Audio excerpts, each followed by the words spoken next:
রসুলকে প্রেরণ করেছি শুধুমাত্র মুসলমানদের জন্য নয়, জন্য আল্লাহ রাব্বুল আলামিন তিনি সুন্দর করে বলেন, হে রাসূল আমি আপনাকে সারা পৃথিবীর সমগ্র মানব জাতির জন্য প্রেরণ করেছি। অধিকাংশ মানুষই বোঝে না, জানে না, জানারও চেষ্টা করে না।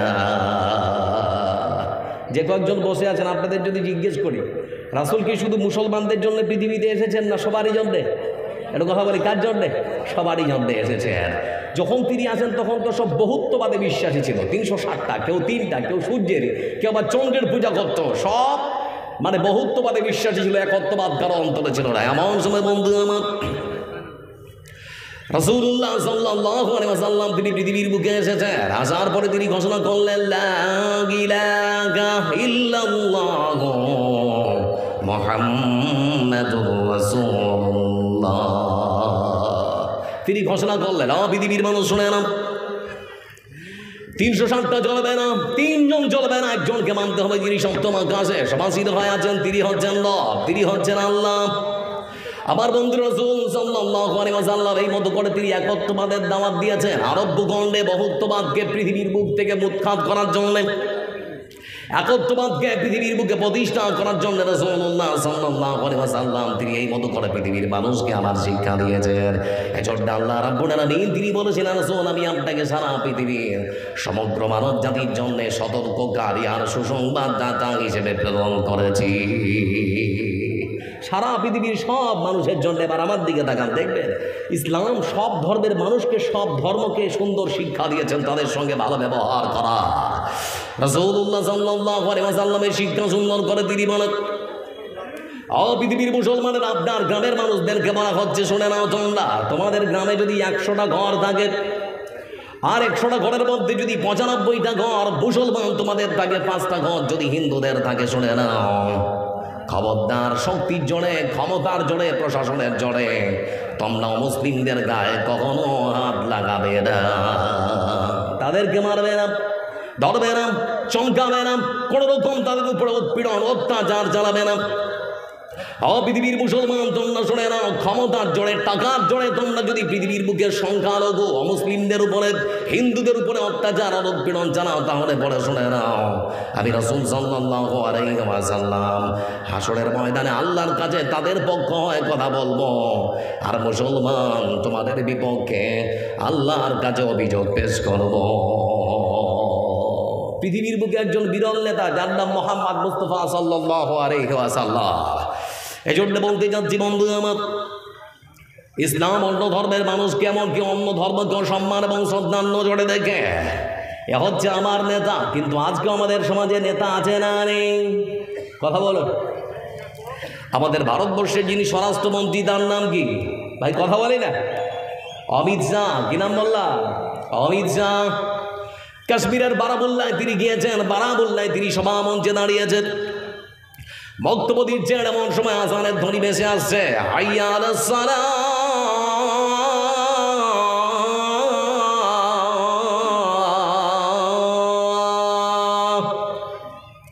সুমধুর কণ্ঠে যখন আযানের ধ্বনি তার গানের মধ্যে এসে ধাক্কা লেগেছে, ততক্ষণ নিজের বক্তব্যকে তিনি থামিয়ে দিয়েছেন, স্তব্ধ, চুপচাপ।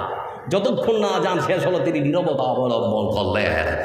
যেই আযান শেষ হয়ে গেল, তিনি নিজের বক্তব্য দিতে গিয়ে তিনি এবার বলতে শুরু করেছেন, মুসলমান ভাইরা তোমরা শুনে নাও, তোমরা যারা মনে করো আমরা বিজেপির নেতা মন্ত্রীরা তোমাদের ধর্মকে সম্মান আর শ্রদ্ধা করি না, তোমাদের ধর্মের আযানের ধ্বনি কানে আসার সঙ্গে সঙ্গে আমি আমার নিজের বক্তব্যকে থামিয়ে দিয়েছি, তার মানে প্রমাণ করে দিলাম তোমাদের ধর্মকেও আমরা সম্মান আর মর্যাদা করি। এটাই তো হওয়া দরকার। আপনি দেশের স্বরাষ্ট্রমন্ত্রী, আপনি করবেন না তো করবে কে? কিন্তু বলতে যাচ্ছি বন্ধু আমার, দেশের স্বরাষ্ট্রমন্ত্রী অমিত শাহজি আপনাকেই বলতে যাচ্ছি, যদি তাই হয় তাহলে পরে আপনার কাছে আমার প্রশ্ন, বিজেপি শাসিত বেশিরভাগ বিধানসভার মধ্যে আযানের সুমধুর কণ্ঠকে গলা টিপে হত্যা করার নামে আইন পাস করা হচ্ছে কেন? আইন পাস করে আযানের ধ্বনিকে লাউড স্পিকারের বাহানা দিয়ে বন্ধ করার ষড়যন্ত্র চলছে কেন? এর সদুত্তর মুসলমান কার কাছে পাবে? কার কাছে পাবো? আপনারা বলতে পারেন মুখে এক, কাজে এক, কাজের সঙ্গে কথার কোনো মিলে। তাই তো লক্ষ্য করে দেখেছি বন্ধু আমার,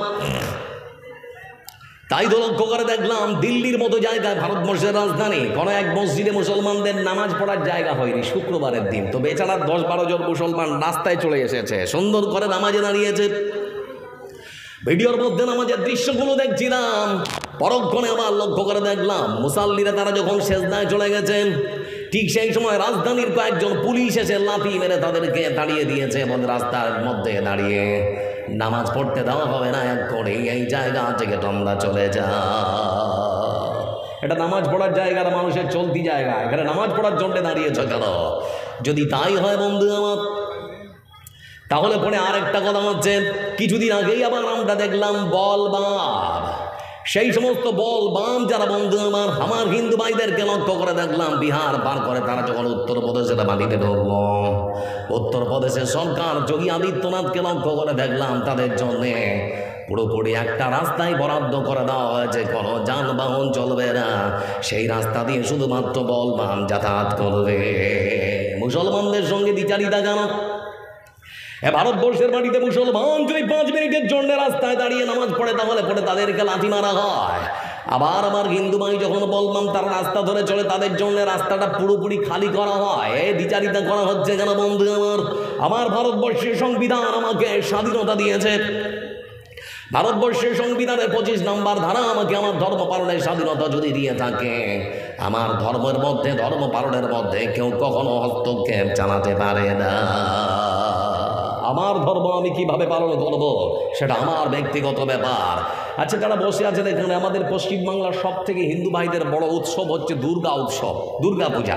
আপনাদের এখানে হয় না? হয় না দুর্গা পূজা? লক্ষ্য করে দেখবেন বন্ধু আমার, রাস্তার বড় বড় বিশাল বড় দুর্গা মণ্ডপ 10 দিন 12 দিন ধরে ডিজে বাজায়। কেউ কোনোদিন মুসলমান, আমরা কোনো থানায় গিয়ে কখনো তাদের নামে অভিযোগ করি না, কিন্তু লক্ষ্য করে দেখুন আমরা মুসলমান 5 মিনিটের জন্য যদি রাস্তায় দাঁড়িয়ে নামাজ পড়ি বন্ধু আমার, তারপরে অনেক হিন্দু ভাই আছে তাদের সহ্য হয় না।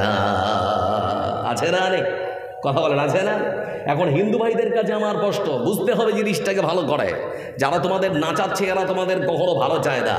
আচ্ছা, আপনাদেরকে প্রশ্ন করছি, আজ পর্যন্ত দেখেছেন মিটিং মিছিল করতে গিয়ে একটা নেতার ছেলে মরেছে? একজন হয় না বলুন? মরেছে? যত বড় আপনার আর আমার মতো খেটে খাওয়ার নিরীহ মানুষগুলো বন্ধু আমার, নেতার ব্যস্তা কমাও, নেতার ছেলে কখনো মরে না। যত মরে আপনার আর আমার মতো সমস্ত খেটে খাওয়া দিন মজুরের ছেলেরা। এজন্য বলতে যাচ্ছি বন্ধু আমার, আজ যারা হিন্দু ভাই আমার, অমল, বিমল, শ্যামল, নরেশ, পরেশ, সুরেশ যারা এসেছো আজকে দোকান দিয়ে যান স্যার, আমি তো লক্ষ্য করে দেখি পশ্চিমবাংলা সহ ঝাড়খণ্ড, বিহার এবং যত জায়গায় যাওয়া হয় বন্ধু আমার, সমস্ত জালসার মধ্যে লক্ষ্য করে দেখি মিষ্টির দোকান যারা বেশিরভাগ নিয়ে আসে বেশিরভাগটাই হলো হিন্দু। কোনোদিন বলেছেন আপনারা যে আমাদের জালসা করা ব্যবসা করবি কেন? হ্যাঁ না বলেন, বলেছেন কখনো? কখনো আমরা বলি না। আমরা চাই ভারতবর্ষের বাড়িতে সবাই মিলেমিশে থাক। কিন্তু লক্ষ্য করে দেখুন বন্ধু আমার, আজ এই ভারতবর্ষের হিন্দু মুসলমানদেরকে বোঝা দরকার, বিশেষ করে আমার হিন্দু ভাইদেরকে বোঝা দরকার। আজ যারা তোমাদেরকে না চায় এরা তোমাদের কখনো ভালো চায় না, এরা তোমাদের কখনো ভালো চায় না, সেজন্য তোমাদেরকে রাস্তায় নামিয়ে দেয়। আর এরা ঠান্ডা ঘরে বসে তামসা দেখে। একটা প্রমাণ দিচ্ছে আপনাদের সামনে, করোনা আপনাদের সামনে এসেছিল না? সেটি করোনা এসেছিল, করোনায় সারা পৃথিবী স্তব্ধ। আপনাদের এই হরিশ্চন্দ্রপুর এলাকার অসংখ্য পরিযায়ী শ্রমিক তারা কাজ করার জন্য গিয়েছিল দিল্লির মতো মাটিতে, গিয়েছিল না জায়গায়? কেউ গিয়েছিল মুম্বাই, কেউ গিয়েছে বন্ধু আমার চেন্নাই, বিভিন্ন রাজ্যে তারা ছুটে গিয়েছিল কাজ করার জন্য। অসংখ্য পরিযায়ী শ্রমিক তারা যখন কাজ করার জন্য বাইরে গেল, হঠাৎ করে দেশের প্রধানমন্ত্রী ঘোষণা করে দিয়েছেন যানবাহন, রেল যোগাযোগ সব কিছু বন্ধ, কিছুই চলবে না, ট্রেন চলবে না, উড়ান চলবে না, যানবাহন চলবে না, সব কিছু বন্ধ, কলকারখানা বন্ধ। ঠিক সেই সময় হরিশ্চন্দ্রপুর এলাকার কিংবা আর অন্যান্য এলাকার পরিযায়ী শ্রমিকরা তখন সরকারকে ডেকে বলল, সরকার সব কিছুই যদি বন্ধ করে দেন তাহলে পরে খাবো কি? কলকারখানা যদি না চলে তাহলে পরে ইনকাম করবো কোথায়? খাবার তো হবে না বেশি দিন, বাড়িতে যাওয়ার ব্যবস্থা করে দিন, ট্রেন দিন, হবে না, উড়ান দিন, পারবো না, তাহলে পরে যে কোনো ব্যবস্থা করে দিন, কোনো ব্যবস্থা হবে না। আমরা সেই দিন লক্ষ্য করে দেখেছিলাম অসংখ্য পরিযায়ী শ্রমিক তারা পায়ে হেঁটে বাড়িতে রওনা দিয়েছে। অসংখ্য পরিযায়ী শ্রমিককে আমরা দেখলাম পায়ে হেঁটে তারা বাড়ির দিকে রওনা দিয়েছে। অসংখ্য পরিযায়ী শ্রমিক হাঁটতে হাঁটতে ক্লান্ত হয়ে বলল, ট্রেন লাইনে শুয়ে পড়েছে, কিছুক্ষণের মধ্যেই রেল বন্ধু আমার বাল্টে এসে তাদেরকে পিষে মেরে ফেলেছে। ভারতবর্ষের ন্যাশনাল টেলিভিশনে দেখানো হলো, কিন্তু কোনো মানুষের মায়াময় মতো আর হলো না। এটা তো সামান্য। আরেকটা দৃশ্য দেখলাম, দিল্লির আরেকটা স্টেশন আনন্দ বিহার। আনন্দ বিহার স্টেশনে একজন মা তার 2 বছরের ছোট্ট একটা বাচ্চাকে কোলে নিয়ে এসেছে। লক্ষ্য করে দেখলো সন্ধ্যা লেগে যায়, সন্ধ্যা হয়ে যাচ্ছে, সেজন্য মার সেখানে সন্তানকে সাথে নিয়ে রাত্রিবেলা রাতটা কাটাবে, সকালবেলা আবার রওনা দিবে, সেজন্য সন্তানকে বুকের সঙ্গে আঁকড়ে নিয়ে সুন্দর করে ঘুমিয়ে পড়েছে। সকাল হয়ে গেল। সকালবেলা সূর্য যখন উঠেছে, সূর্য যখন এখানে এসেছে, সূর্যের তাপ যখন শরীরের মধ্যে এসে লাগলো, ছোট্ট বাচ্চার ঘুম ভেঙে গেল। ছোট্ট বাচ্চা থাকায় সবাই যে যার মতো করে বাড়ির দিকে রওনা দেয়, কিন্তু আমার মা এখনো পর্যন্ত ঘুমিয়ে আছে। ব্যাপারটা কি? মাকে তখন ডাকে মা, মার ঘুম ভাঙে না। আবার মাকে ডাকে মা, তারপরেও মার ঘুম ভাঙে না। শাড়ির আঁচলটা ধরে টানে, গালে বুকে চুমু দেয়, কিন্তু মার ঘুম আর ভাঙে না। বন্ধু আমার, ছোট্ট বাচ্চা তো বুঝতে পারে না মার নিথর দেহটা পড়ে রয়েছে, মার শরীর থেকে রুটা জীবনটা বেরিয়ে গেছে। মাকে যতই ডাকা হোক না কেন, মার ঘুম আর কখনো ভাঙবে না। এই ভয়ঙ্কর দৃশ্য ভারতবর্ষের ন্যাশনাল টেলিভিশনে প্লে করা হলো। দেখেছেন দেশের প্রধানমন্ত্রী, স্বরাষ্ট্রমন্ত্রী, প্রতিরক্ষা মন্ত্রী, কত নেতা কত মন্ত্রী দেখেছে বন্ধু আমার, কিন্তু কোন নেতা কোন মন্ত্রীর মধ্যে কিঞ্চিত পরিমাণ কোনো দয়া মায়া মমতা হলো না। এজন্য বলতে যাচ্ছি, ও আমার হিন্দু ভাই, অমল বিমল শ্যামল নরেশ পড়ে শুনে নাও, এরা না তোমার না আমার কারো কখনো কোনো ভালো চায় না। আসো আমরা নিজেরা মিলেমিশে থাকি, নেতাদের খপ্পরে কখনো পড়বো না। আপনাদেরকে বলি, কোন নেতার খপ্পরে পড়ে যদি কারো মার কোল খালি করেন, তো আল্লাহ আপনার মার কোল খালি করবে। কোনো স্ত্রীকে যদি বিধবা বানান, তো আল্লাহ আপনার স্ত্রীকে বিধবা বানাবে। কোনো সন্তানকে যদি এতিম বানান, তো আল্লাহ আপনার সন্তানকে এতিম বানাবে। এজন্য আমি মাঝে মাঝে বলি না, এরা সময়ের সাথে হয় ধান্দাবাজ, আমার সময়ের সাথে এরা হয় দাঙ্গাবাজ। দেখবেন যদি ওরা তৃণমূলে থাকতো, মাথায় টুপি, পরনে সাদা পাঞ্জাবি, লা ইলাহা ইল্লাল্লাহ মুহাম্মাদুর রাসূলুল্লাহ, আবার ইমানটা পরিবর্তন করে যদি বিজেপিতে যায়, তাহলে পরে দেখবেন মাথায় গেরুয়া গামছা, পরনে গেরুয়া পাঞ্জাবি, আর মুখে শুধুমাত্র জয় শ্রীরাম আর জয় শ্রীরাম। এরকম হয় না? হচ্ছে না? হচ্ছে না? হচ্ছে। এজন্য কার খপ্পরে পড়ে আছেন আপনি? আসুন, এমন একজন নেতার পেছনে আমরা আসি, যিনি পৃথিবীর সর্বসেরা মহামানব বিশ্বনবী মুহাম্মদ মুস্তাফা সাল্লাল্লাহু আলাইহি ওয়াসাল্লাম, যিনি পৃথিবীর মানুষকে শান্তির বার্তা দিয়েছেন। এবার আমার দিকে তাকান। বিশ্বনবী সাল্লাল্লাহু আলাইহি ওয়াসাল্লাম তিনি সুন্দর করে বলেন, ও পৃথিবীর মানুষ, তুমি কখন নিজেকে মুসলমান মনে করবে শুনে নাও, কখন সুন্দর সমাজ তুমি গঠন করতে পারবে শুনে নাও, আগে মুসলমান হয়ে নাও। আল মুসলিম মান সালিবাল মুসলিমুন বিল লিসানিহি ওয়া ইয়াদিহি। রাসূলুল্লাহ সাল্লাল্লাহু আলাইহি ওয়াসাল্লাম তিনি সুন্দর করে বলেছেন, মুসলমান তুমি নিজেকে কখন মুসলমান মনে করবে শুনে নাও। আল মুসলিম মান সালিবাল মুসলিমুন, মুসলমান তাকেই বলা হয়, মুসলমান তাকেই বলা হয় যার মুখ আর হাত থেকে তার প্রতিবেশী কখনো কষ্ট পায় না। আর আপনার প্রতিবেশী যদি বলে লোকটা ভালো, তাহলে পরে আপনি নিজেকে মনে করবেন ভালো। আবার রাসূল সাল্লাল্লাহু আলাইহি ওয়াসাল্লাম আর এক হাদিসের মধ্যে সুন্দর করে বলেন, ও পৃথিবীর মানুষ তোমরা শুনে নাও, মাইয়াদমান লি মা বাইনা লিহিয়াইহি ওয়া মা বাইনা রিজলাইহি আযমান লাহুল জান্নাহ। রাসূলুল্লাহ সাল্লাল্লাহু আলাইহি ওয়াসাল্লাম তিনি হাদিসের বর্ণনা দিতে গিয়ে সুন্দর করে বলেছেন, পৃথিবীর মানুষ তোমরা শুনে নাও, দুটো জিনিসের যদি তোমরা দায়িত্ব নিতে পারো, আমি রাসূল তোমাদের জন্য জান্নাতের দায়িত্ব দিয়ে নেব। এক হচ্ছে মুখ দিয়ে কাউকে গাল বন্ধ করবে না, আর এক হচ্ছে লজ্জাস্থান, বৈধ ছাড়া অবৈধ কোনো জায়গায় ব্যবহার করবে না। এই দুটো জিনিসের দায়িত্ব তোমরা যদি নিতে পারো, তাহলে পড়ে শুনে নাও, জান্নাতের চিন্তা করতে হবে না, আমি রাসূল তোমাদের জন্য জান্নাতের দায়িত্ব নিয়ে নেব। ইসলাম কি শিক্ষা দিয়েছে? এই মুখ দিয়ে কাউকে গাল দিতে পারবেন না, আপনার ক্ষমতা আছে বলে আপনি হাত দিয়ে কাউকে মারতে পারবেন না, এই শিক্ষা দিচ্ছে ইসলাম।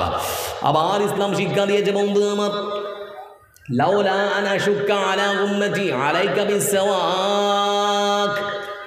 ইসলাম শিক্ষা দেয় মানুষকে মারতে পারবেন না, গাল বন্ধ দিতে পারবেন না। তারপরে আমার রাসূল আমার সুন্দর করে শিক্ষা দিচ্ছেন, শুনে নাও, আদম সন্তান, আমি যদি তোমাদের উপরে ভারী না মনে করতাম, তাহলে পরে তোমাদেরকে শিক্ষা দিতাম, নামাজের পূর্বে যখন তোমরা ওযু করবে, ওযু করার সময় তোমরা তোমাদের দাঁতগুলোকে যেন সুন্দর করে ব্রাশ করে দাও, দাঁতগুলোকে যেন সুন্দর করে মেজে নাও। এই শিক্ষা আবার দেওয়া হলো কেন? লক্ষ্য করে দেখবেন বন্ধু আমার, সমাজের মধ্যে পায়খানার গন্ধ একরকম, পেশাবের গন্ধ আর একরকম, কিন্তু মুখের দুর্গন্ধ তার থেকে বেশি না কম? কথা বলেন। এই জন্য ইসলাম শিক্ষা দিয়েছে মুখের দুর্গন্ধ দিয়ে আপনি আপনার পাশে থাকা যে মুসলমান ভাই তাকেও কষ্ট দিতে পারবেন না। এজন্য রাসূল সাল্লাল্লাহু আলাইহি ওয়াসাল্লাম তিনি সুন্দর করে হাদিসের পরিভাষায় বলেন, মুসলমান কাঁচা পেঁয়াজ আর রসুনকে তোমরা কখনো নামাজ পড়ার জন্য মসজিদের মধ্যে আসবে না। অথচ দুটোই হালাল, কাঁচা পেঁয়াজও হালাল, কাঁচা রসুনও হালাল। তারপর আল্লাহ রসুল বলছেন, খবরদার কাঁচা পেঁয়াজ আর রসুনকে তোমরা কখনো নামাজ পড়ার জন্য মসজিদের মধ্যে প্রবেশ করবে না। আগে ব্রাশ করো, আগে মিসওয়াক করো, মুখের দুর্গন্ধ আগে দূর করো, তারপরে মসজিদের মধ্যে আসো। না হলে তোমার পাশে যে নামাজে দাঁড়াবে তার হয়তো কষ্ট হতে পারে, তার নামাজে ব্যাঘাত ঘটতে পারে, তার নামাজে ডিস্টার্ব হতে পারে, তার খুশু নষ্ট হয়ে যেতে পারে, তার একাগ্রতা নষ্ট হতে পারে। এই জন্য রাসূল সাল্লাল্লাহু আলাইহি ওয়াসাল্লাম তিনি বলছেন, গাল তো দিতে পারবে না, মার তো দিতে পারবে না, মুখের দুর্গন্ধ দিয়েও তুমি করো মুসলমানকে কষ্ট দিতে পারবে না। এর নাম হচ্ছে ইসলাম। এজন্য বলতে যাচ্ছি বন্ধু আমার, লক্ষ্য করে দেখুন, ইসলাম শিক্ষা দিয়েছে মুখের দুর্গন্ধ দিয়েও কাউকে আপনি কষ্ট দিতে পারবেন না। এজন্য কাঁচা পেঁয়াজ আর রসুনকে নামাজ পড়তে যাওয়া নিষেধ, যেহেতু মুখের মধ্যে এক প্রকার গন্ধ আছে সেজন্য। এখন যারা বসে আছেন আপনাদের কাছে আমার একটু প্রশ্ন, যারা বিড়ি খায় তাদের মুখ থেকে দুর্গন্ধ আসে না সুগন্ধ? কথা বলে। কাপড়টা ঝাড়ি দিলেও দুর্গন্ধ আছে না? গ্রামের মানুষ আবার নাম রেখেছে আতর আলী, নাম আবার আতর আলী, কিন্তু কাপড়টা যদি ঝাড়ি মারেন তারপরও মুখ দিয়ে দুর্গন্ধ বের হয়। এরকম মানুষ আছে না? অবশ্যই আছে। লক্ষ্য করে দেখুন বন্ধু আমার, রাসূলুল্লাহ সাল্লাল্লাহু আলাইহি ওয়াসাল্লাম তিনি এজন্য শিক্ষা দিয়েছেন, মুসলমান শুনে নাও ভালো করে, নিজেকে সত্যি যদি মুসলমান মনে করো তাহলে পরে তোমার প্রতিবেশীকে তুমি কখনো কষ্ট দিতে পারবে না। এটা হচ্ছে ইসলামের শিক্ষা। তারপরে দেখবেন মারপিট বন্ধ, মারবেন না, মুখ দিয়ে গন্ধে দিয়েও কষ্ট দিতে পারবেন না, হাত দিয়ে মারতে পারবেন না, মুখ দিয়ে গাল দিতে পারবেন না। এবার আরেকটা দেখুন হাদিস বলছে, রাসূল সাল্লাল্লাহু আলাইহি ওয়াসাল্লাম তিনি বলেন, আলা উখবিরুকুম বিমা ইয়াহরুমু আলান নার ওয়া বিমান তাহরুমুন নারু আলাইহি আলা কুল্লি হাইরিন লাইরিন করিবিন সালিম। রাসূলুল্লাহ সাল্লাল্লাহু আলাইহি ওয়াসাল্লাম তিনি বলেছেন, আদম সন্তান শুনে নাও ভালো করে, আমি কি তোমাদেরকে সেই সমস্ত আমলের কথা বলে দেব না, সেই সমস্ত মানুষদের কথা বলে দেব না যারা জাহান্নামে যাবে না আর জাহান্নাম ওদেরকে নেবে না? মানে ওরা জাহান্নামের জন্য হারাম আর জাহান্নাম ওদের জন্য হারাম। তো আল্লাহ রাসূলকে বলছেন, আল্লাহ রাসূল বলুন ওরা কারা? রাসূল সাল্লাল্লাহু আলাইহি ওয়াসাল্লাম তিনি তখন বলেন, ওই সমস্ত মানুষ হচ্ছে তারা যাদের মধ্যে চারখানা গুণ থাকবে। তাদের মধ্যে প্রথম নাম্বার গুণ হলো তাদের মেজাজ হবে নরম, স্বভাব হবে কোমল। মেজাজটা নরম হবে, স্বভাব হবে কোমল, গরিবের সঙ্গে সহজেই মিশে যাবে, আর যাদের চরিত্র খারাপ ভালো, এই চারটা গুণ যার মধ্যে থাকবে, রাসূলুল্লাহ সাল্লাল্লাহু আলাইহি ওয়াসাল্লাম তিনি বলেছেন এরা জাহান্নামে যাবে না আর জাহান্নাম এদেরকে নেবে না। এখানে চারটার মধ্যে একটা কথা বলি, একটা হচ্ছে আপনার মাথাকে, রাগকে কন্ট্রোল করতে বলা হচ্ছে। যার স্বভাব কোমল, মেজাজ নরম, তার মানে মেজাজটাকে ঠান্ডা রাখার শিক্ষা দেয় ইসলাম। সমাজের মধ্যে যত হই হট্টগোল, মারপিট আর মারামারি, খুব দুঃখের সঙ্গে বলতে হচ্ছে আপনাদের সামনে, যদিও বলাটা ঠিক হচ্ছে কিনা জানি না, আমাদের পার্শ্ববর্তী আপনাদের হরিশ্চন্দ্রপুর শাহপুর, কি এক আচরণ, কি এক ব্যবহার, কি এক উচ্ছৃঙ্খল পরিবেশ, বিশৃঙ্খল পরিবেশ লক্ষ্য করেছিলাম। এত অনুরোধ করলাম কিন্তু কেউ থামলো না বন্ধু আমার, মারপিট হয়েই তারপরে ছাড়লো। কি লাভ হলো? কি লাভ হলো?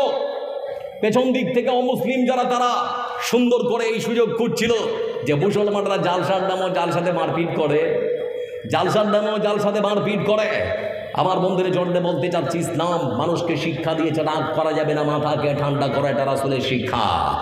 রাসূলুল্লাহ সাল্লাল্লাহু আলাইহি ওয়াসাল্লাম তিনি বলেন, ও পৃথিবীর মুসলমান তুমি শুনে নাও, সত্যি যদি তুমি জাহান্নামে যেতে না চাও আর জান্নাতে যেতে চাও তাহলে পরে তুমি তোমার রাগকে কন্ট্রোল করে নাও, মাথাকে ঠান্ডা করো।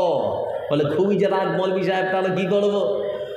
খুবই যদি আপনার রাগ হয় বন্ধু আমার, তাহলে পরে রাসূলুল্লাহ সাল্লাল্লাহু আলাইহি ওয়াসাল্লামের শিক্ষা, দাঁড়িয়ে থাকা যাবে না, বসে পড়ুক। বসে থেকেও যদি আপনার রাগ না ঠান্ডা হয় বন্ধু আমার, তাহলে মাটিতে আপনি শুয়ে পড়ুন। মাটি থেকে আদমকে সৃষ্টি করা হয়েছে। আদম সন্তান রাগ হলে পড়ে যদি মাটিতে শুয়ে পড়ে, তার রাগ ঠান্ডা হয়ে যাবে। আর তাও যদি রাগ না ঠান্ডা হয় তো পানি দিয়ে গোসল করে দিন, দেখবেন আপনার রাগ ঠান্ডা হয়েছে। এটা হচ্ছে শিক্ষা, সুন্দর শিক্ষা। এজন্য বলছিলাম বন্ধু আমার, রাসূলুল্লাহ সাল্লাল্লাহু আলাইহি ওয়াসাল্লাম তিনি বসে আছেন। এমন সময় এক ব্যক্তি এসে বলে, আউসিনি ইয়া রাসূলুল্লাহ, হে আল্লাহর রাসূল, আমাকে এমন কিছু শিক্ষা দিন যাতে করে আমি সহজে আল্লাহর জান্নাতে যেতে পারি। রাসূলুল্লাহ সাল্লাল্লাহু আলাইহি ওয়াসাল্লাম তিনি তখন তাকে ডেকে বলছেন, আদম সন্তান, তুমি যদি সহজে জান্নাতে যেতে চাও তাহলে পরে শুনে নাও, লা তাগযাবু, লা তাগযাব, তুমি রাগ করো না, তুমি রাগ করো না। তো লোকটা বলছে, আমি চাইলাম এমন কিছু শিক্ষা যেন সহজে জান্নাতে যেতে পারি। তো বলছে, রাগ করো না, এটা কেমন হলো? কিছু দূরে গিয়েছে আর লোকটা ভাবছে, ফারাদ্দাদালিকা মিরারান। কিছু দূরে গিয়ে লোকটা আবার ফিরে এসে বলে, আউসিনি ইয়া রাসূলুল্লাহ, হে আল্লাহর রাসূল, আর কিছু শিক্ষা দিন যেন সহজে আল্লাহর জান্নাতে যেতে পারি। রাসূলুল্লাহ সাল্লাল্লাহু আলাইহি ওয়াসাল্লাম তারপরেও তিনি বললেন, লা তাগযাব, রাগ করো না। আবার তৃতীয়বার বললেন, হে আল্লাহর রাসূল, আর কিছু শিক্ষা দিন। আমার রাসূল বললেন, লা তাগযাব, রাগ করো না। আমার বন্ধুরা, তার মানে মানুষ যখন লেগে যায় কি বলে কি করে নিজেও বুঝতে পারে না। এই জন্য আমার রাসূল শিক্ষা দিয়েছেন, রাগও করা যাবে না। করা এক বৈঠকে আল্লাহ রাসূল বলছেন, তোমরা কি জানো সব থেকে বড় শক্তিশালী আল্লাহর কাছে কে? সব থেকে বড় শক্তিশালী কে? সাহাবীরা তখন বলছেন, হে আল্লাহর রাসূল, আমাদের মধ্যে পেশি শক্তি যার বেশি সে যুদ্ধের ময়দানে একজনকে ধরবে আর আছাড় মেরে ফেলে দেবে সে।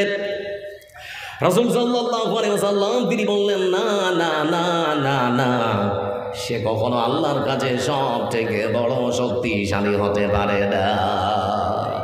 আল্লাহ রাসূল তাহলে সব থেকে বড় শক্তিশালী কে? রাসূল সাল্লাল্লাহু আলাইহি ওয়াসাল্লাম তিনি তখন বলছেন, আল মহান স্রষ্টা আল্লাহ রাব্বুল আলামিনের কাছে সব থেকে বড় শক্তিশালী হলো সেই আল্লাহর বান্দা।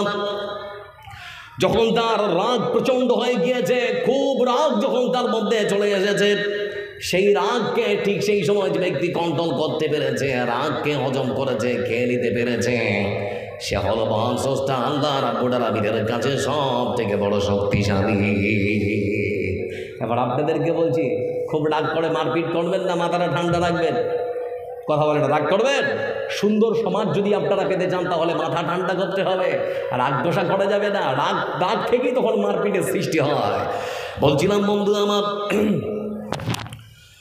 হযরত আলী রাদিয়াল্লাহু তাআলা আনহু রাসূলুল্লাহ সাল্লাল্লাহু আলাইহি ওয়াসাল্লামের জামাই কোন এক যুদ্ধে তিনি অংশগ্রহণ করেছেন। এরকম হাতে তরবারিটা দিয়েছেন, হাতে একটা তরবারি নিয়ে তিনি ছুটেছেন একজন মুশরিককে মারবেন, এইরকম করে কপ দেবেন আর কি। আর একজন মুশরিক দৌড় দিয়েছে, তো তিনিও পিছনে দৌড়চ্ছে না, মুশরিকও দৌড়চ্ছে।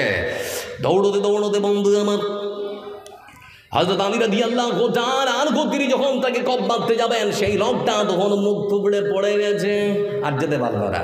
তো হযরত আলী তাকে কপ মারতে যাবেন আর কি। ঠিক সেই সময় লোকটা ভাবছে, মরে তো যাব, তো একটু হযরত আলীকে অপমান করে যদি মরতে পারি তো মনটা খুব ঠান্ডা হবে। মুখের মধ্যে ছিল থু থু থু করে চালিয়ে দিয়েছে। এবার আপনারা বলুন, রাগ কমবে না বাড়বে? কথা, রাগ কমবে না বাড়বে? রাগ তো বাড়ার কথা। হযরত আলী রাদিয়াল্লাহু তাআলা আনহু বন্ধু আমার, তিনি আর সেই মুশরিককে মারলেন না, উঠে দাঁড়ালেন। উঠে দাঁড়িয়ে তিনি ধুলোবালি ঝাড়ছেন, আর সেই লোকটাও ধুলোবালি ঝাড়তে ঝাড়তে হযরত আলীর কাছে এসে বলতে শুরু করেছে, হুজুর কি ব্যাপার, এত সুযোগ পেলেন, মক্কম সুযোগ, আপনি মারতে গেলেন, আপনার মুখে থুতু নিক্ষেপ করলাম, তারপরও আপনি আমাকে মারলেন না, ব্যাপারটাকে কিছু বুঝতে পারলাম না, কি ব্যাপার? হযরত আলী রাদিয়াল্লাহু তাআলা আনহু তিনি তখন বলেন, ও ভাই আমার, শুনে নাও ভালো করে, তোমার সঙ্গে আমার কোনো ব্যক্তিগত সম্পর্ক নেই, ব্যক্তিগত কোনো শত্রুতা নেই, তোমার উপরে আমার কোনো রাগ নেই, কোনো ক্ষোভ নেই, কোনো ক্রোধ নেই। শুনে নাও, আজকে যখন আমি যুদ্ধের ময়দানে অংশগ্রহণ করেছিলাম সেটা ছিল আল্লাহর দিনের জন্যে, যখন আমি তোমাকে তাড়া করেছিলাম সেটাও ছিল আল্লাহর দিনের জন্যে, আবার যখন আমি তোমাকে মাটি দেবে তার বাড়িটা চালাতে গেলাম সেটাও ছিল আল্লাহর দিনের জন্যে। কিন্তু যখন তুমি আমার মুখমণ্ডলে থুতু নিক্ষেপ করে দিলে তখন আমার মনের মধ্যে এত রাগ জন্মানো, মনে হচ্ছে খেয়ে নেই, শেষ করে দেই, এখনই তোমাকে আমি পৃথিবীর মুখ থেকে বিদায় করে দেব। আমার ব্রেন তখন আমাকে ডেকে বললো, আলী রে, এখন যদি তুমি তাকে মারো তাহলে পরে শুনে নাও, এটা তোমার রাগ ঠান্ডা করার জন্য হবে, আল্লাহর দিনের জন্য হবে না। এই জন্যে ভাই আমার, যেটা আল্লাহ দিনের জন্য হবে না সেই কাজ আমি আলী আমার পক্ষে করা কখনো সম্ভব হতে পারে না। সংবিধানের রাষ্ট্র ধর্ম নিরপেক্ষ বলে তোমার কেন জলে রে বন্ধু, তোমার কেন জলে, তোমার কেন জলে রে বন্ধু, তোমার কেন জলে। ইসলাম হলো শান্তির ধর্ম, আছে সুবিচার, অন্য ধর্মের প্রতি কভু করে না বিচার। ইসলাম হলো শান্তির ধর্ম, আছে সুবিচার, অন্য ধর্মের প্রতি কভু করে না বিচার। মিলেমিশে থাকার কথা, মিলেমিশে থাকার কথা নবী দিয়েছেন বলে, তোমার কেন জলে রে বন্ধু, তোমার কেন জলে, তোমার কেন জলে রে বন্ধু, তোমার কেন জলে। আছে নিষেধ ধর্ম দিয়ে করা বাড়াবাড়ি, না জানিলে কোরআন খোলে দেখো তাড়াতাড়ি। আছে নিষেধ ধর্ম দিয়ে করা বাড়াবাড়ি, না জানিলে কোরআন খোলে দেখো তাড়াতাড়ি। যার ধর্ম সে করবে পালন, যার ধর্ম সে করবে পালন, কোরআনেতে বলে তোমার কেন জলে রে বন্ধু, তোমার কেন জলে, তোমার কেন জলে রে বন্ধু, তোমার কেন জলে। লিল্লাহে তাকবীর, নারায়ে তাকবীর। বলতে চাচ্ছি বন্ধু আমার, এখন ইসলাম এরকম করে পৃথিবীর বুকে মানুষকে সুন্দর সমাজ গঠনের শিক্ষা দিয়েছেন। এখন লক্ষ্য করে দেখুন, আজ ভারতবর্ষ ধর্মনিরপেক্ষ দেশ, আমাদের পশ্চিমবাংলার আমার বিরোধী দলনেতা বলছে আর কয়েকটা বছর যেতে দিন, তারপরে ভারতবর্ষের যে সংবিধান, সে সংবিধান থেকে নিরপেক্ষ শব্দটা মুছে ফেলা হবে। খবর আছে বেটা তোমার, এ ভারতবর্ষটাকে মুসলমানরা সুন্দর করে সাজিয়েছে, তিলে তিলে মুসলমানরা সাজিয়েছে। ভারতবর্ষের দেওয়ানিয়াম, দেওয়ানি খাস, তাজমহল, শীষমহল থেকে শুরু করে ভারতবর্ষের লাল কেল্লা, সব কিছু তৈরিতে মুসলমানদের অবদান আছে না নেই? এ ভারতবর্ষকে পরমাণু শক্তিধর দেশ হিসেবে গড়ে তোলার জন্যে একজন তরতাজা যুবক ছেলের ঠিক সেই সময় সব থেকে বেশি অবদান ছিল, যার নাম হচ্ছে আবুল কালাম আজাদ, যিনি আমাদের প্রাক্তন রাষ্ট্রপতি। ভারতবর্ষের পতাকাটা তৈরি করার পেছনে মুসলমান এক যুবতী বোনের নাম জড়িয়ে আছে, যার নাম সুরাইয়া তৈয়বা। আবার বন্ধুরা জোরে বলতে যাচ্ছি, যারা এখানে বসে আছেন, এ ভারতবর্ষকে সুন্দর করে সাজিয়েছি আমরা। আজ ভারতবর্ষ থেকে মুসলমানদেরকে বঞ্চিত করার জন্য নানান রকম পরিকল্পনা করা হচ্ছে। দেখুন, শীতকালীন অধিবেশনে পার্লামেন্টে প্রথম বিল নিয়ে আসা হচ্ছে, ওয়াকফ সংশোধনী বিল। কখন হঠাৎ করে দেখবেন যে আপনার মাদ্রাসায় তালা লাগিয়ে দিয়েছে, হঠাৎ করে দেখবেন যে সেখানে একটা হোর্ডিং লেখা আছে, এটা হচ্ছে সরকারি সম্পত্তি, মাদ্রাসা আপনাদের জব্দ করা হলো। আবার কখন দেখবেন যে কবরস্থানে একটা চার্ট ঝুলিয়ে দিয়েছে, যে বলা হবে যে কবরস্থান হচ্ছে সরকারি সম্পত্তি, এটাকে আর কবরস্থানে কোনো রকম মাটি দেওয়া হবে না। নানান রকম কথা আপনারা শুনতে পারবেন। আমার বন্ধুরা কিন্তু যারা এখানে বসে আছেন, আপনাদেরকে বলতে চাচ্ছি, ভারতবর্ষকে আমরা কতটা ভালোবাসি জানেন? আমাদের বাপ দাদার 14 পুরুষ আমাদের পরবর্তী প্রজন্মকে সুন্দরভাবে শিক্ষিত করে গড়ে তোলার জন্যে সারা ভারতবর্ষের মাটিতে 9.5 লক্ষ একর জমি ছেড়ে গেছে, যেটাকে বলা হয় ওয়াকফ সম্পত্তি। এটা আমাদের বাপ দাদারা ছেড়ে গেছে। যদি তোমরাও চাও তাহলে তোমরাও সেরকম করে ওয়াকফ করে যাও না কেন? তোমাদেরও সম্পত্তি আছে কিনা তোমরা সেটা দখল করো, আমাদের যায় আসে না। কিন্তু বলতে যাচ্ছি বন্ধু আমার, একটা মন্দিরের যদি দায়িত্বে কোনো মুসলমান না থাকতে পারে, কোনো মন্দিরের যদি পুরোহিত মুসলমান না হতে পারে, কোনো মন্দিরের যদি সেক্রেটারি, সভাপতি, কেশিয়ার মুসলমান না হতে পারে, তাহলে একটা মসজিদের দায়িত্বে কেমন করে একজন হিন্দু থাকতে পারে গো? চিন্তা করে দেখেছেন এই মতো করে একটা পরিকল্পনা করা হচ্ছে, ওয়াকফ সংশোধনীর নাম করে 9.5 লক্ষ একর সরকার সেটাকে নিজের আয়ত্তে নেওয়ার জন্য এক সূক্ষ্ম পরিকল্পনা করতে শুরু করেছে। বিরোধিতা করুন, না হলে আমাদের পরবর্তী প্রজন্ম শিক্ষা পাবে না, এরা দিন দিন মূর্খ হয়ে থাকবে। সরকার এটাই চাচ্ছে।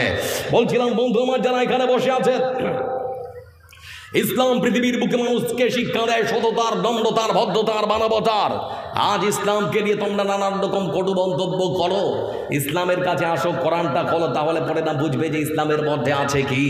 বলতে চাচ্ছি শুভেন্দু অধিকারী, ইসলামকে নিয়ে একটু মাত্র লেখাপড়া করো, তাহলে পরে ইসলাম যে শান্তির বার্তা দেয় সেটা তুমিও বিশ্বাস করবে, এমনকি তোমার 14 পিঢ়ি পর্যন্ত বিশ্বাস করবে।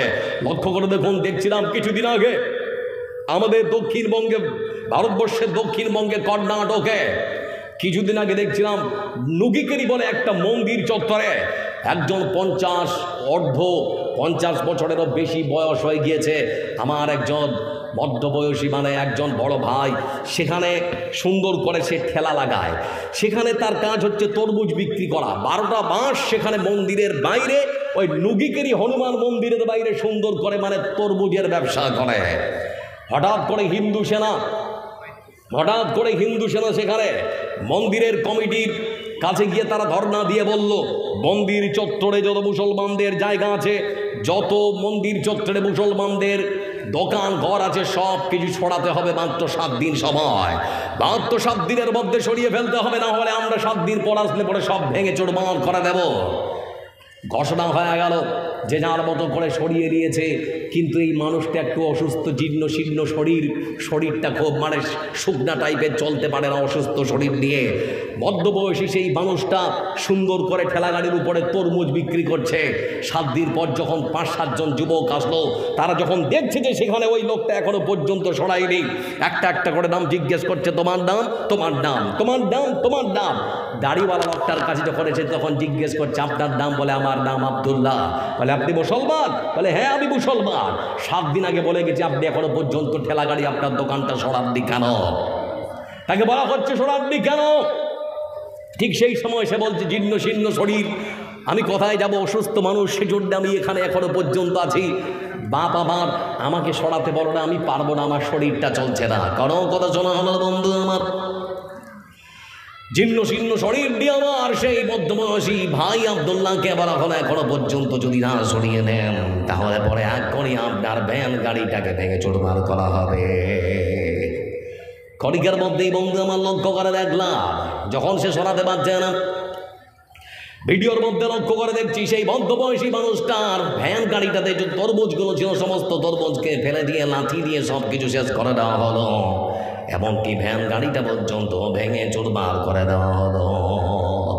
মধ্যবয়সী সেই ভাইটা ভ্যানটাকে এরকম করে ভ্যানের পার্টসগুলোকে সুন্দর করে হাতে দিয়ে চিৎকার চেঁচামেচি করে কান্না করছে আর আফসোস করছে, এতদিন ধরে আমি মনের মধ্যে বিশ্বাস ছিল, এখানে 15টা বছর ধরে আমি ব্যবসা করেছি, আমার ঠেলা গাড়িটা কেউ হঠাতে বলবে না, কিন্তু আমার সেই চিন্তা ভাবনা ভুল ছিল। আজকে লক্ষ্য করে দেখলাম তোমরা আমার ভ্যান গাড়িটাকে ভেঙে চুরমার করে দিয়েছ। কোনো কথা শোনা হলো না। এটা হচ্ছে তাদের চরিত্র, কিন্তু আমাদের চরিত্রটা সম্পূর্ণ আলাদা। দেখবেন বিশ্বনবী সাল্লাল্লাহু আলাইহি ওয়াসাল্লাম তিনি শিক্ষা দিয়েছেন পৃথিবীর মানুষকে, অন্য ধর্মের মানুষগুলোকে সম্মান আর মর্যাদা করতে হয়, তাদেরকে ভালোবাসতে হয়। এজন্য রাসূলুল্লাহ সাল্লাল্লাহু আলাইহি ওয়াসাল্লাম তিনি রাস্তার পাশে বসে আছেন সাহাবীদেরকে নিয়ে। এমন সময় একটা অমুসলিমের লাশ কাঁধে করে নিয়ে যাওয়া হচ্ছে, বলো হরি হরি বল, মানে তাকে শ্মশানে নিয়ে যাওয়া হবে, পোড়ানো হবে। রাসূল সাল্লাল্লাহু আলাইহি ওয়াসাল্লাম তিনি ছিলেন বসে আর থাকতে পারলেন না, উঠে দাঁড়ালেন। বন্ধু আমার, লাস্টে যখন দৃষ্টির আড়াল হয়ে গিয়েছে, সাহাবীরা তখন রাসূল সাল্লাল্লাহু আলাইহি ওয়াসাল্লামকে ডেকে জিজ্ঞেস করেন, হে আল্লাহর রাসূল, বুঝলাম না, ওটা তো মুসলমানের লাশ নয়, মুসলমানের কোনো মরা মানুষ নয়, ওটা হিন্দুর লাশ, বসেছিলেন, উঠে দাঁড়ালেন কেন? আপনি তো বসেছিলেন কিন্তু উঠে দাঁড়ালেন কেন? রাসূল সাল্লাল্লাহু আলাইহি ওয়াসাল্লাম তিনি তখন বললেন, আমার সাথে তোমরা একথা বলো না, তোমরা এটা আমাকে কখনো বলো না, তোমরা আমাকে আগে বলো যে মানুষটাকে হয়তো পড়াবার জন্য কিংবা কাঁধে করে নিয়ে যাওয়া হচ্ছে, সে মানুষ কি মানুষ না? এই শিক্ষা দিয়েছে ইসলাম। কোন একদিন রাসূল সাল্লাল্লাহু আলাইহি ওয়াসাল্লাম তিনি বসে আছেন মসজিদ নবীর মধ্যে। কোন এক ব্যক্তি এসে মসজিদের দেওয়ালকে লক্ষ্য করে দাঁড়িয়ে পেশাব করতে শুরু করেছে। সাহাবীরা বলতে শুরু করেছেন ধর মারমার ধর। আর আল্লাহ রাসূল বলেছেন সাইলেন্ট, থামো থামো থামো, লোকটাকে আগে পুরোটা পেশাব করতে দাও।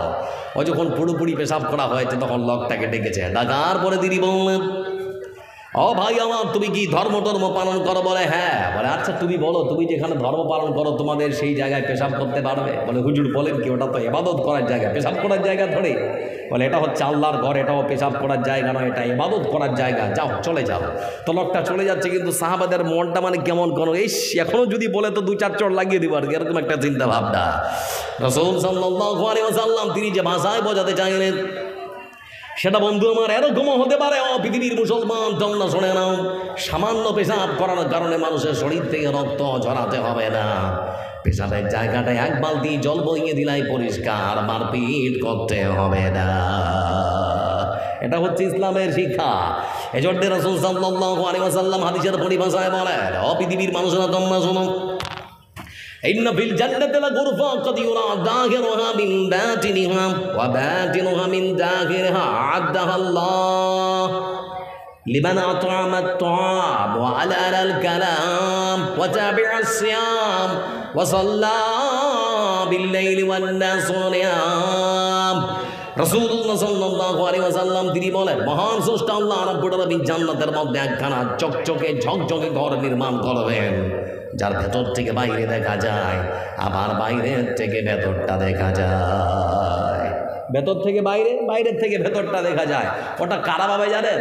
কোন গুণ থাকলে পাওয়া যাবে? আল্লাহ রাসূল বলছেন সুন্দর করে, যারা ক্ষুধার্তকে খেতে দেয়, যারা ক্ষুধার্তকে খেতে দেয়, পিপাসার্তকে পানি পান করায়, তারা পাবে সেই সমস্ত সুন্দর ঝকঝকে চকচকে বারাখানা। বন্ধু আমার, তার মানে আপনার বাড়িতে যদি একটা হিন্দু একজন সাধু এসে যদি ভিক্ষুকের বেশে যদি আপনার কাছে কিছু চায়, আপনি থেকে বাড়ির দরজা থেকে দাঁড়িয়ে দিতে পারবেন না, খালি হাতে ফেরাতে পারবেন না। যদি আপনার কাছে টাকা দেওয়া, পয়সা দেওয়ার মতো ক্ষমতা থাকে, তাহলে পরে একজন অমুসলিমকেও দেওয়ার কথা বলেছেন আমার রাসূল সাল্লাল্লাহু আলাইহি ওয়াসাল্লাম। এজন্য রাসূল সাল্লাল্লাহু আলাইহি ওয়াসাল্লাম তিনি পৃথিবীর মানুষকে এই শিক্ষা দিয়েছেন, সব ধর্মের মানুষকে নিয়ে কেমন করে চলতে হয়, তাদেরকে কেমন করে ভালোবাসতে হয়, তারই শিক্ষা তিনি দিয়েছেন। আবার আরেকটা দেখাচ্ছি, রাসূল সাল্লাল্লাহু আলাইহি ওয়াসাল্লাম তিনি যখন মক্কার মাটিতে ঘোষণা করলেন আল্লাহ এক, তো মক্কার মুশরিকরা বলল, বলে কি রে, এতদিন ধরে 360টা মারলাম, কেউ আবার 3টা মানে, এ আবার বলছে যে না 3টা চলবে না, 360টা তো চলবেই না, একজনকে মানতে হবে যিনি সপ্তম আকাশ আর আযিমের সমাসীন হয়ে আছেন, তিনি আল্লাহ। মানা যায়? মেরে ফেল, জেলখানায় বন্দি কর, আর না হলে দেশ থেকে দাঁড়িয়ে দে। রাসূল সাল্লাল্লাহু আলাইহি ওয়াসাল্লামকে নিজ মাতৃভূমি ত্যাগ করতে তারা বাধ্য করলো। আল্লাহ রাসূল নিজ মাতৃভূমি ত্যাগ করে তিনি চলে গেলেন মক্কা ছেড়ে মদিনায়। কিন্তু মদিনার মানুষেরা আমার রাসূলকে সুন্দর করে আদর আপ্যায়ন করে তারা গ্রহণ করলো। কিছুদিনের মধ্যে রাসূলের মেরাজ হলো। রাসূল সাল্লাল্লাহু আলাইহি ওয়াসাল্লাম তিনি মেরাজ করলেন, ঊর্ধ্ব গগনে তিনি মেরাজ করছেন। আল্লাহ রাব্বুল আলামিনের সঙ্গে কথোপকথনের মাধ্যমে প্রথম, দ্বিতীয়, তৃতীয়, চতুর্থ, পঞ্চম, ষষ্ঠ আকাশ তিনি পাড়ি দিয়ে আল্লাহ রাব্বুল আলামিনের সঙ্গে সাক্ষাৎ লাভ করলেন। সেখান থেকে 3খানা জিনিস তিনি নিয়ে আসলেন। পর্দার আড়ালে কথোপকথনের মাধ্যমে আল্লাহ রাব্বুল আলামিনের পক্ষ থেকে 3টা জিনিস নিয়ে আসা হলো। তার মধ্যে একটা হচ্ছে 5 ওয়াক্তের নামাজ, তার মধ্যে আর একটা হচ্ছে বন্ধু আমার, পৃথিবীর বুকে কোনো বান্দা যদি শিরক করে আর পৃথিবীর বুকেই সে যদি ক্ষমা দিতে পারে তাহলে তার গুনাহ মাফ হবে, মরণের পর আর কখনো মাফ হবে না। তার মধ্যে আর একটা হচ্ছে সূরা বাকারার শেষ আয়াত। এই 3টি জিনিস নিয়ে আসা হলো। তার মধ্যে একটা হচ্ছে 5 ওয়াক্তের নামাজ। আমরা দিনে রাত্রে কতবার নামাজ পড়ি? কবার পড়ি? এনাবার না, কবার পড়ি? 5 বার। লক্ষ্য করে দেখুন বন্ধু আমার, আমরা 5 বার নামাজ পড়ি।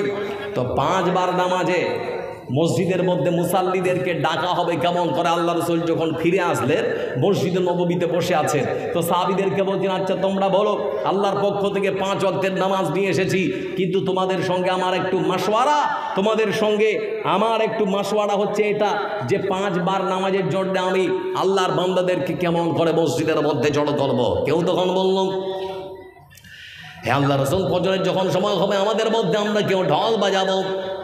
আল্লাহ রাসূল বললেন চলবে না। কেউ তখন বলছে, আল্লাহ রাসূল, জোহর যখন হবে, জোহরের সময় আমরা